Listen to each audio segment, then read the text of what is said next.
Good afternoon, all of you.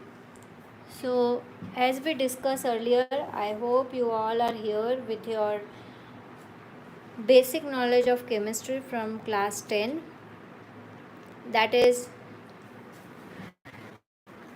regarding carbon and its compounds and the compounds of carbon, their uses, all these things. I hope you already had revised. Now, here we'll start with chapter 12 of class 11, that is basic concepts, basic principles of organic chemistry. Here also we have to study about carbon and its compounds. So here we'll first go for carbon. Now symbol of carbon is C. Atomic number of carbon is 6. So if I write electronic arrangement as per your knowledge, this is 2, 4. Now as carbon possesses 4 electrons in its outer shell, require 4 more electrons to complete its octet. Now for completing octet, carbon either can lose or gain electron or can either share electron.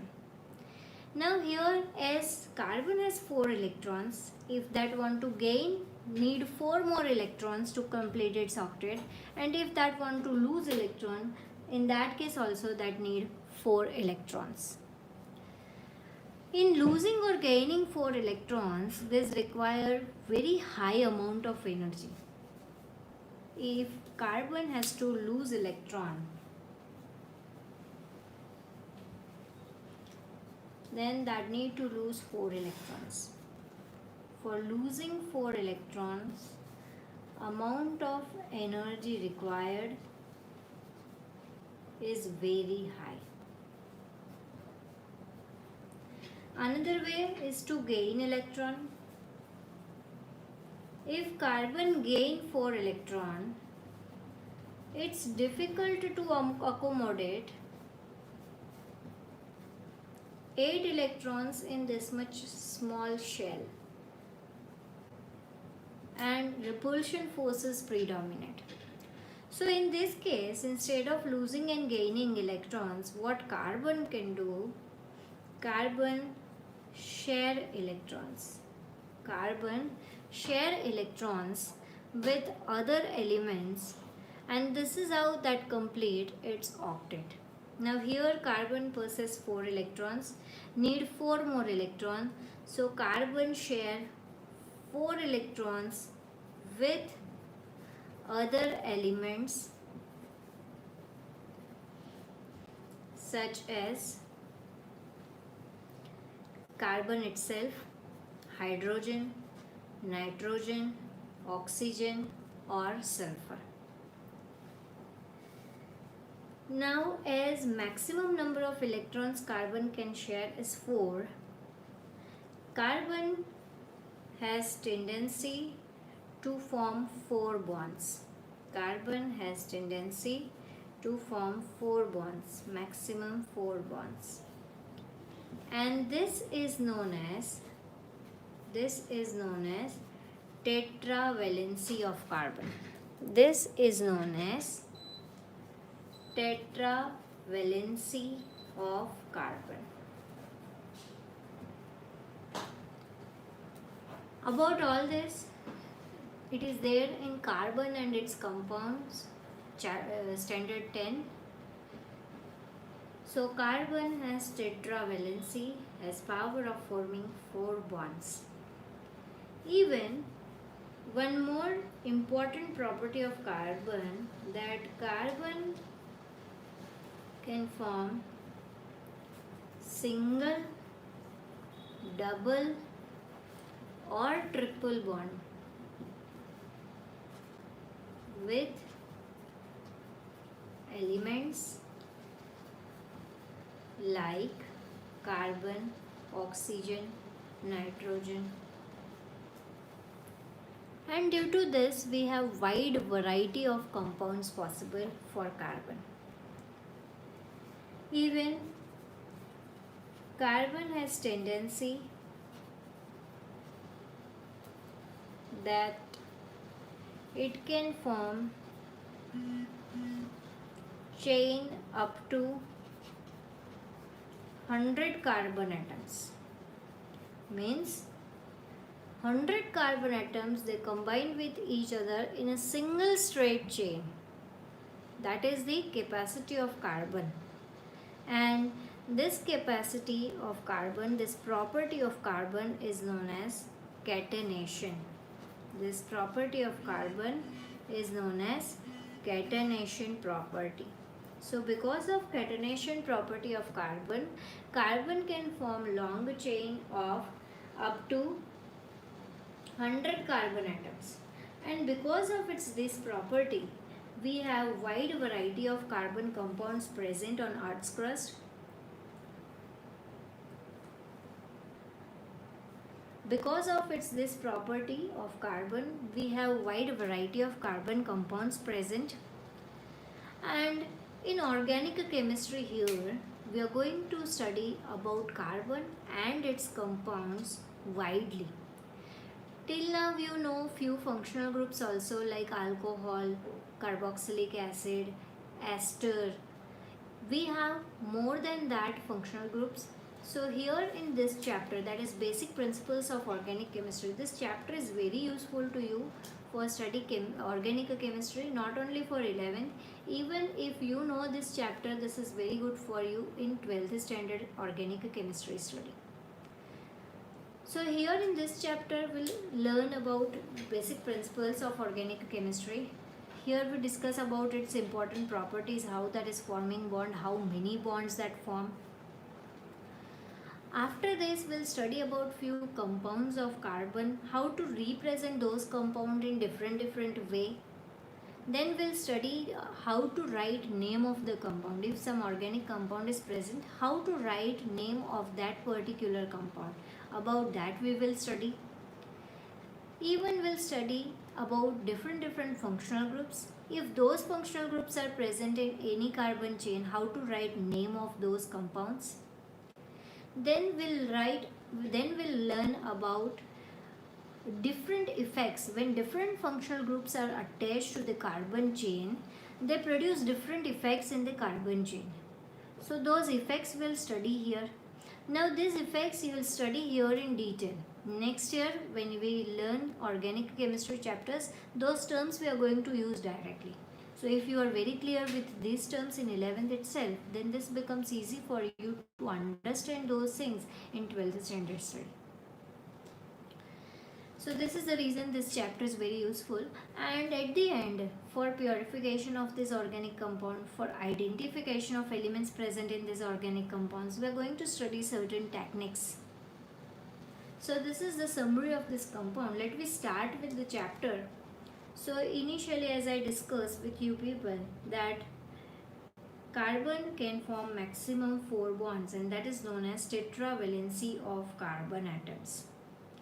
Now how we get to know that something like this exists? So science of organic chemistry is about 200 years old, and around the year 1780, in the year 1780, chemists began to distinguish between organic compounds obtained from plants and animals. In 1718, this chemists, they start distinguish between compounds obtained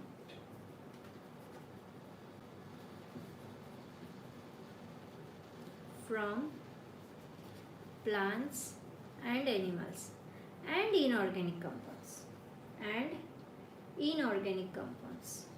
Now organic compounds we are getting from plants and animals, while inorganic compounds, they are prepared from mineral sources.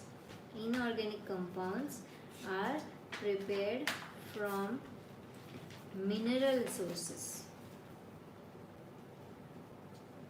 So Berzelius, a Swedish chemist, Berzelius, he is a Swedish chemist. He proposed that a vital force was responsible for the formation of organic compounds. Now, however, this notation was rejected in 1828 when F. Wohlher he synthesized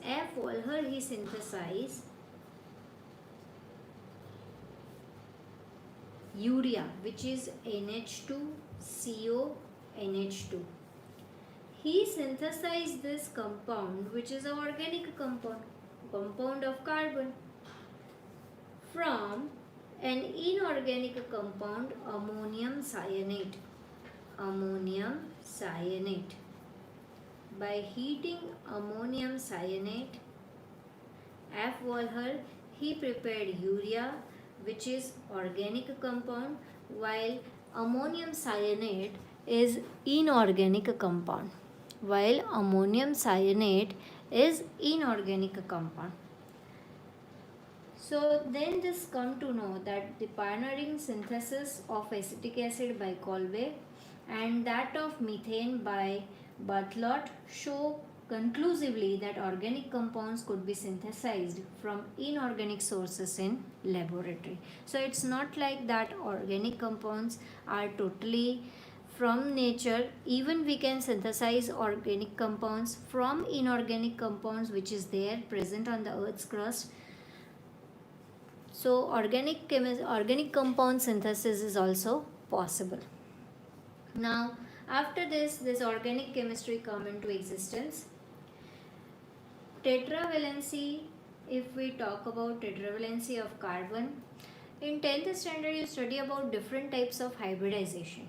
So today in this class I'll give you quick revision of hybridization. Let me first define what is hybridization. So if I have to define hybridization, then during the process, formation of methane. Formula is CH4, where carbon is forming single bond with hydrogen. Here, when carbon you take, that is having 4 electrons present in its outer shell, which is in second shell.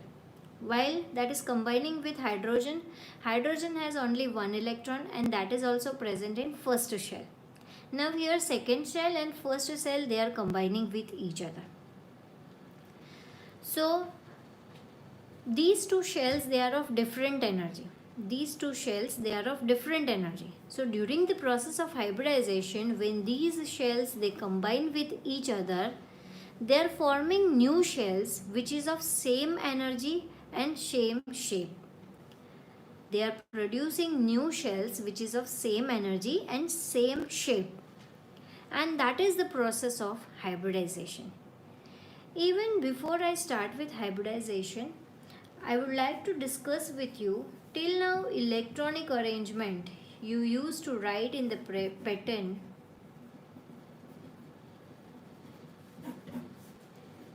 288 18 18 32.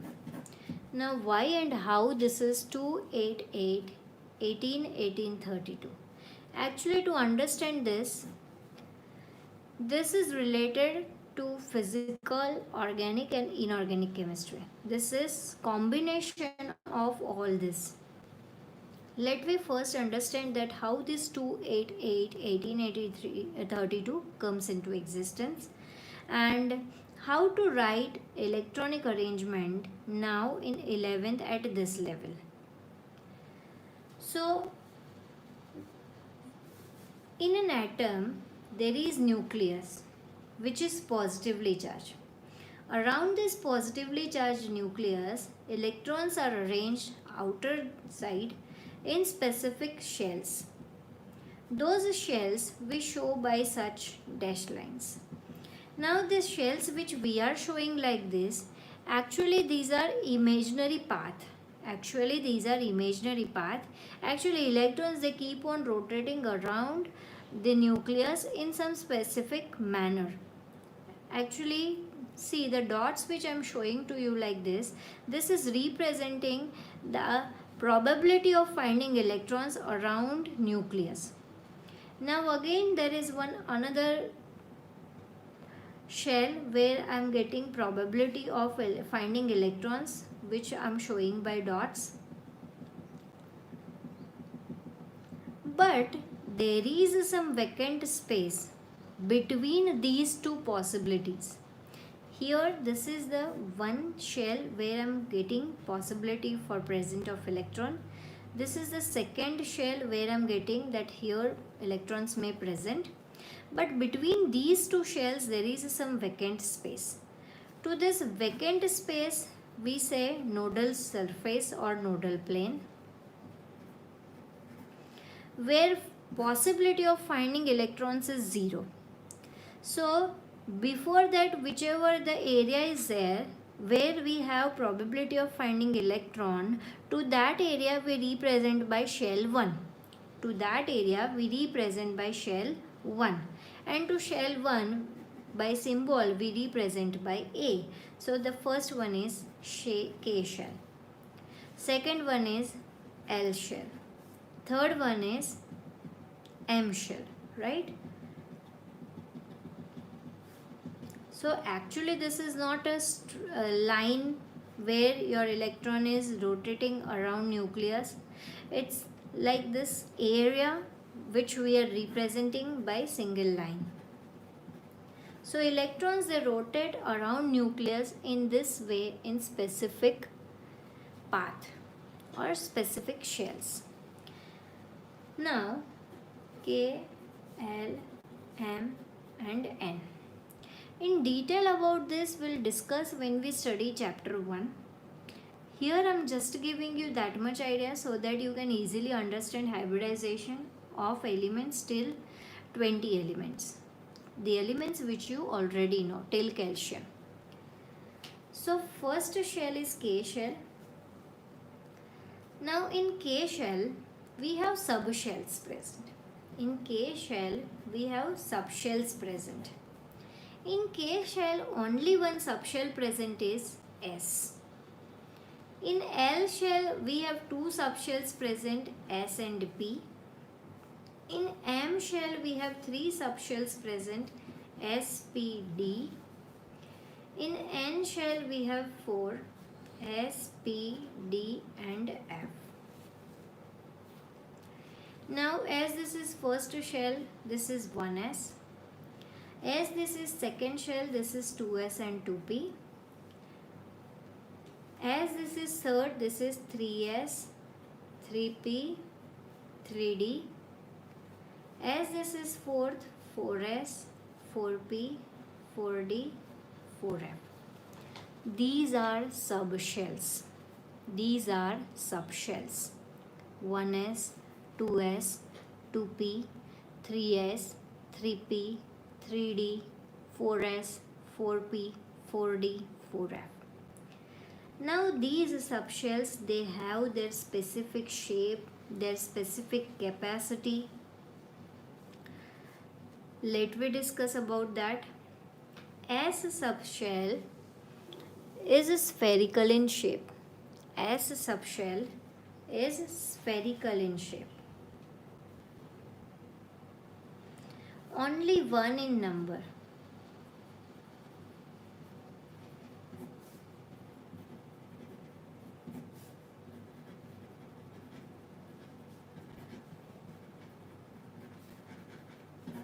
So as a subshell is spherical in shape, only one in number. P subshell is dumbbell in shape. P subshell is dumbbell in shape. Now we have three different coordinates: coordinate x, coordinate y and coordinate z. From this we have three p subshells, that is px, which is in x coordinate, py, which is in y coordinate, and pz, which is in z coordinate. So this is how we have three p subshells.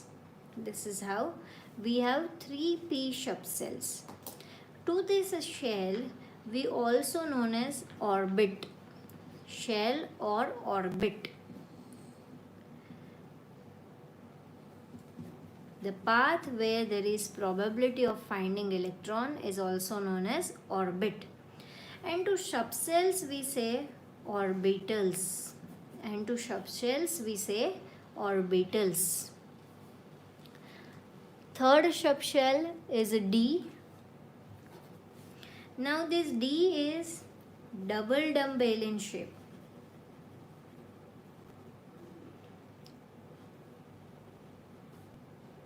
This has two dumbbells which is directly sticked with each other. Now from x, y and z coordinate, this is of 5 different type: dxy, dyz, dzx, dx square minus y square and dz square. This is our number of D subshells. They are 5 in a number. So till now we discuss about 3 different subshells or orbitals: S, P and D. S is spherical in shape, 1 in number. P is dumbbell in shape, 3 in number: Px, Py, Pz. D is double dumbbell in shape, 5 in a number: dxy, dyz, dzx, dx square minus y square and dz square.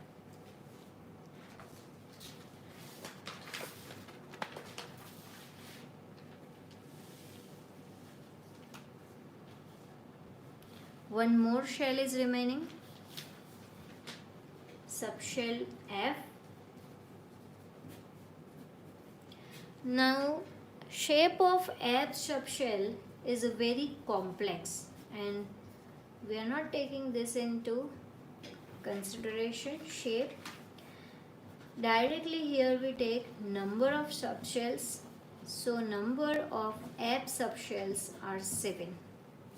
So S is 1 in number, P is 3 in number, D is 5 in a number and F is 7 in number. This is very important for you. Now for carbon, if I write electronic arrangement, that is also known as electronic configuration at this stage. If I have to write electronic configuration for carbon in this term, which is Z is equals to 6, then here electronic configuration is written as in the form of 1s 2s, that way. So here we see that s orbital is 1 in number, p orbital is s orbital is 1 in number, p orbital is 3 in number, d is 5 in a number and f is 7 in a number. Now these orbitals, they arrange themselves in all these shells. So in K shell only one orbital is present, that is 1s. In L shell 2 orbitals are present, 2s, 2p. In M 3s and 3p. Got this? So 1s, 2s, 2p, 3s, 3p.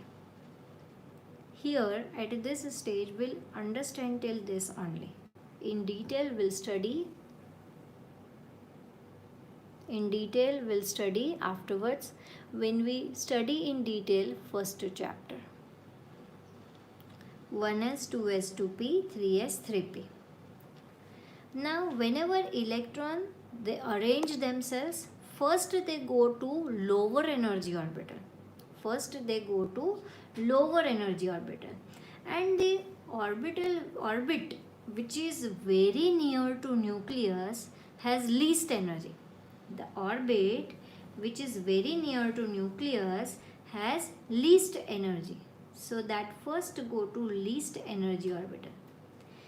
Then L shell has somewhat higher energy than K but less energy than M. So as you move away from the nucleus, energy of electron increases. Why this increases? What is present in the nucleus? Proton. What is present in the nucleus? Proton. Now proton, they are attracting electrons. Now when there is attraction force from some another element, the electron itself get lower in energy. Energy of electron itself get reduced because of attraction of proton. Now when from K to L this is coming, L is far from the nucleus in comparison to K. So here attraction of proton towards electron is less, and because of this energy of electron itself increases over here in L than in case of K. Same way electron's energy increases more in M shell in comparison to K and L. So energy is least in 1s, that is in K shell, then in L shell, and then in M shell.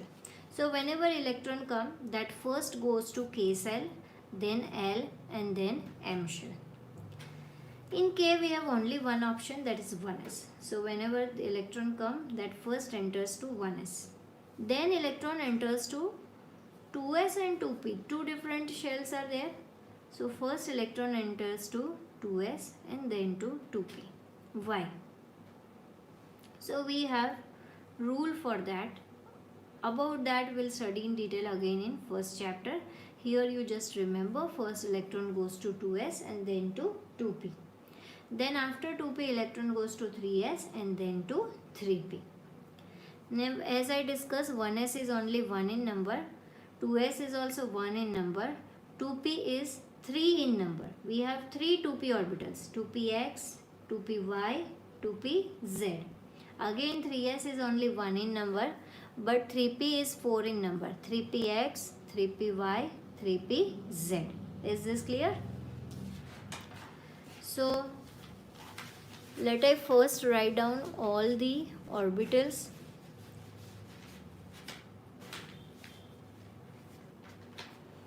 So order of filling of orbitals. So first goes to 1s because energy is least, then 2s, then 2p, then 3s, and then 3p. This is the order of filling up of orbitals.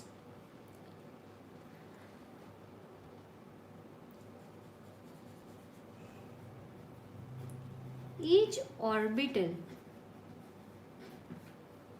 has capacity of 2 electrons.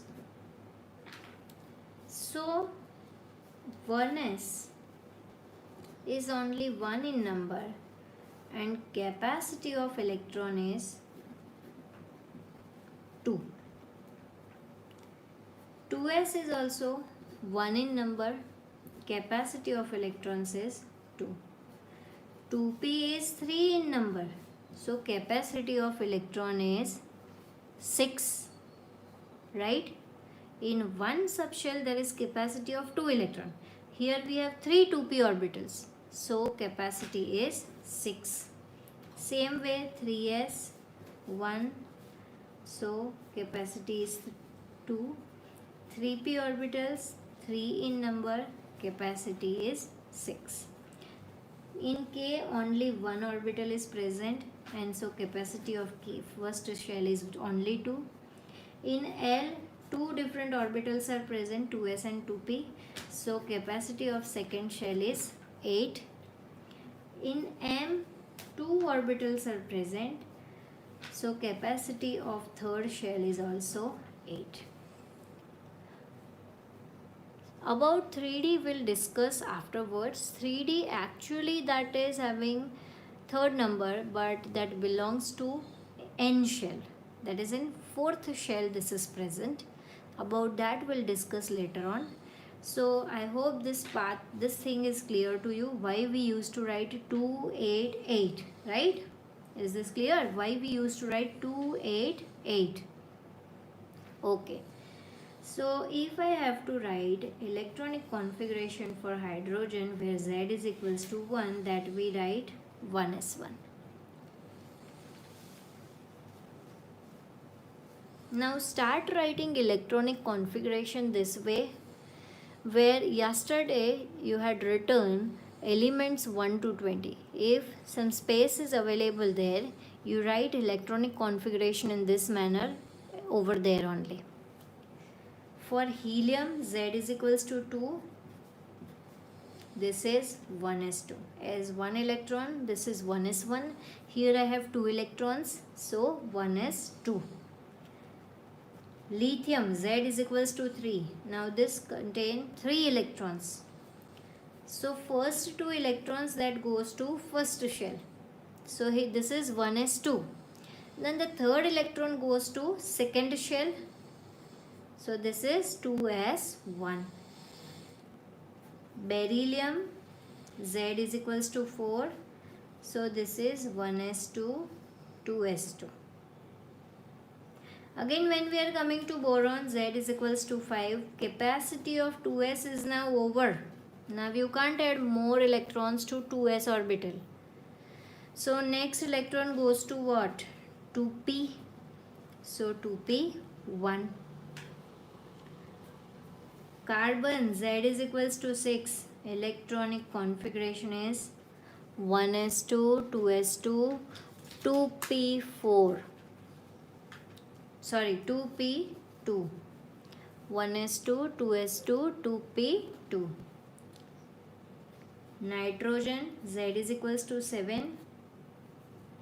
See, capacity of 2p is 6 because 2p orbitals, they are 3 in number. So total capacity is 6. 1s2, 2s2, 2p3. Same way, write configuration for oxygen in comment box. Write configuration for oxygen in comment box fast. Electronic configuration of oxygen in comment box. Write.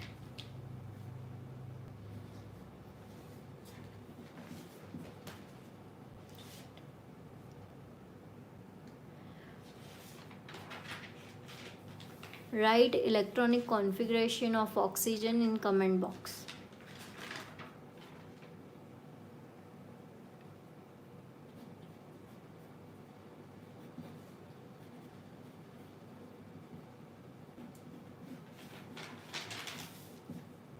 I'm not getting any reply.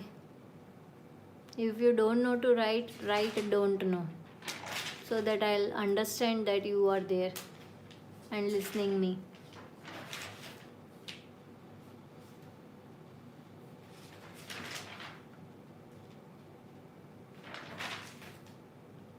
Yes, one answer I got, and answer is correct. Anyone else would like to try? Yes, Nishant, your answer is also correct.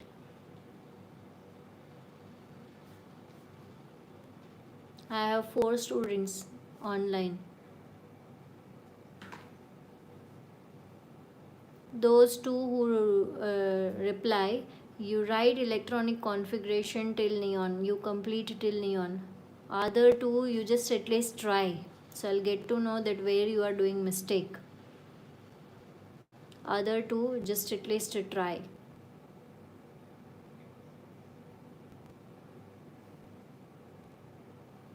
Write it till neon.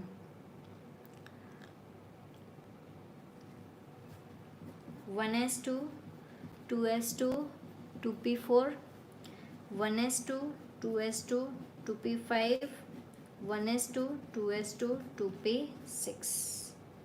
So here this is your 2, 8, right? 2 and 6 plus 2, 8. For sodium, write in comment box electronic configuration of sodium.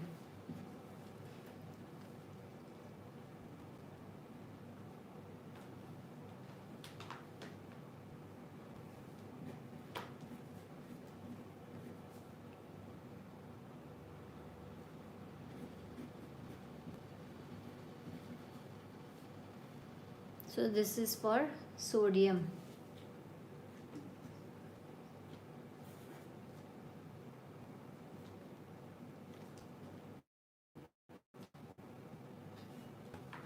So here I have 11 electrons. So the 11th electron goes to 3s1.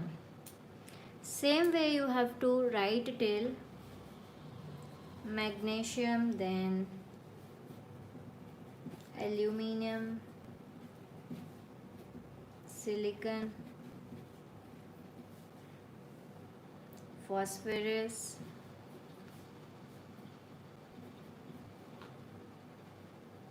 sulfur, chlorine, then argon, potassium and calcium. So continue this till calcium. In homework you have to complete this and you have to send photos on WhatsApp. Let me now start with hybridization. I hope you all are very clear with how to write electronic configuration in the form of 1s2s orbitals, right? Let me go for hybridization. So as I said earlier, hybridization, if I have to define, then this is the process of intermixing of orbitals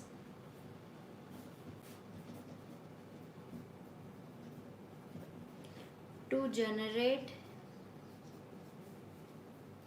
new orbitals with same shape and same energy. This is definition of hybridization, that the process of intermixing of orbitals to generate new orbitals with same shape and same energy. This is what is hybridization. Let me first start with very basic compound of carbon, where carbon is forming all the 4 single bonds with hydrogen by sharing of 1 electron with each hydrogen atom. So here carbon Z is equals to 6. Electronic arrangement is 1s2, 2s2, 2p2. Whenever we have to show bonding, we just take into consideration outer electrons. Inner electrons, they remain as it is. There is no any change in their arrangement. Only outer electrons they are going to take part. So in second shell we have 2s2 and 2p2, 2 orbitals present. These electrons they are going to participate in this process of hybridization. Now while showing these electrons, we make use of square box. 2s is 1 in number while 2p is 3 in number. So to represent 2s we use a 1 square box, and to represent 2p we make use of 3 combined boxes to show electrons. Now whenever in one shell I have 2 electrons, capacity of one shell is of 2 electrons. One orbital, capacity of one orbital is of 2 electrons, right? Now as both the electrons are negative in charge, there is repulsion. So to minimize that repulsion, arrangement is such that if one electron is moving around the nucleus in clockwise direction, another will move in anti-clockwise direction. And because of this, if I represent electron, so if one electron I represent by upper spin, then the another electron I represent by lower spin. 2s carries 2 electrons. 2p also carry 2 electrons. Here I have 3 shells. Now all the 3 2p shells, they are same in energy.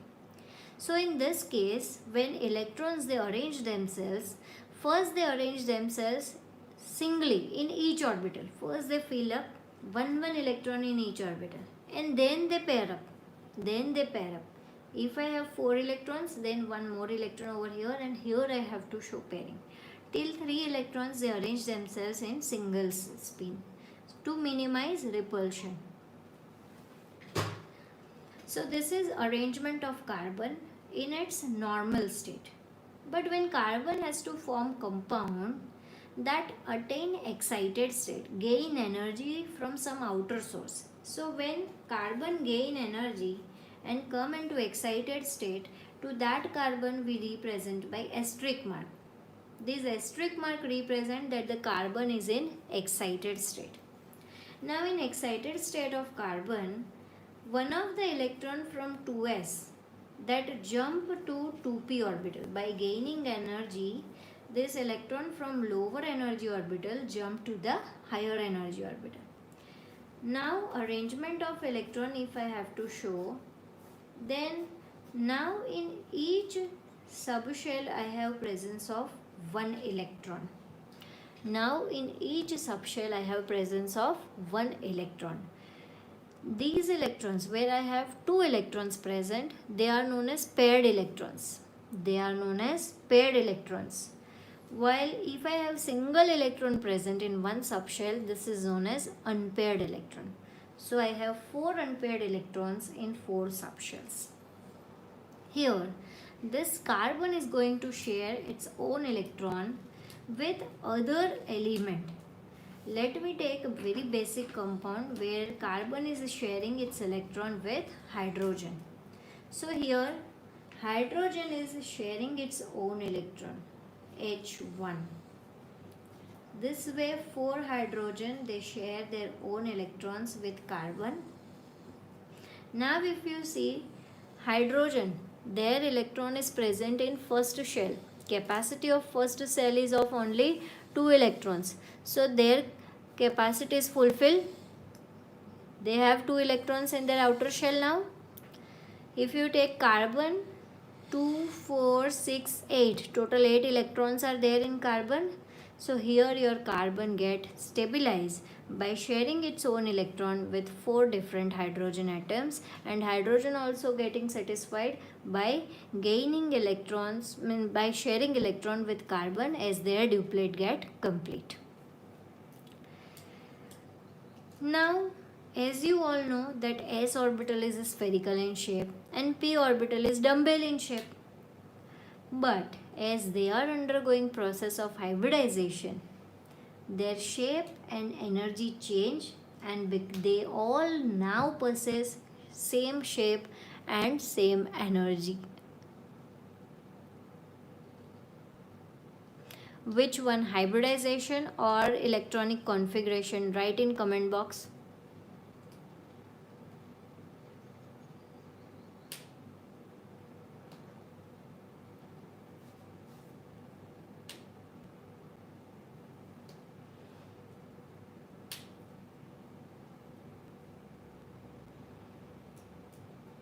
Which one, hybridization or electronic configuration?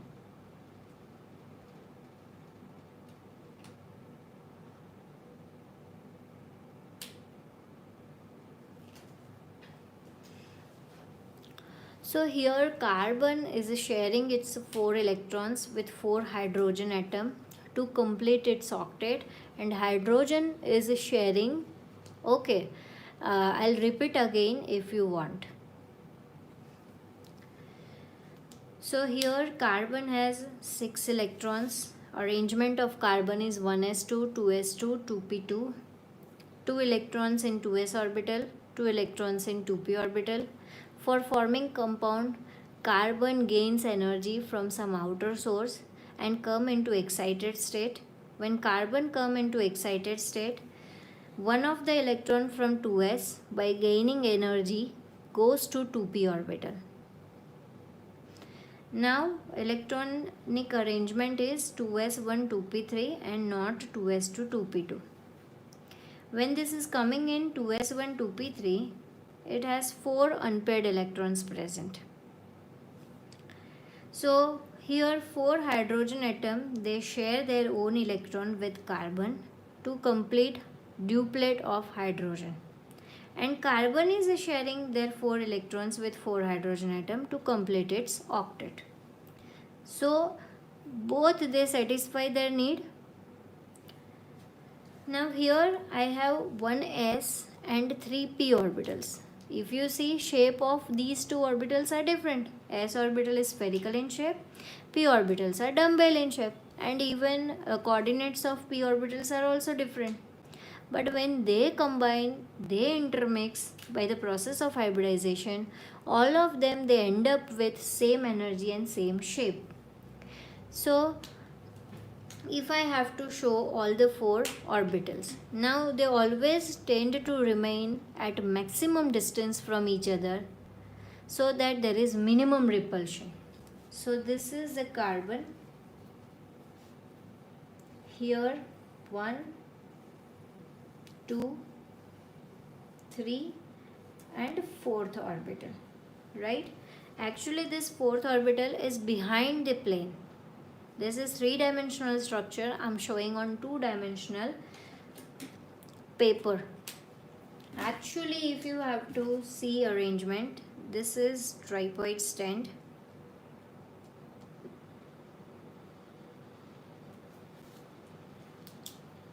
See, this is the type of arrangement.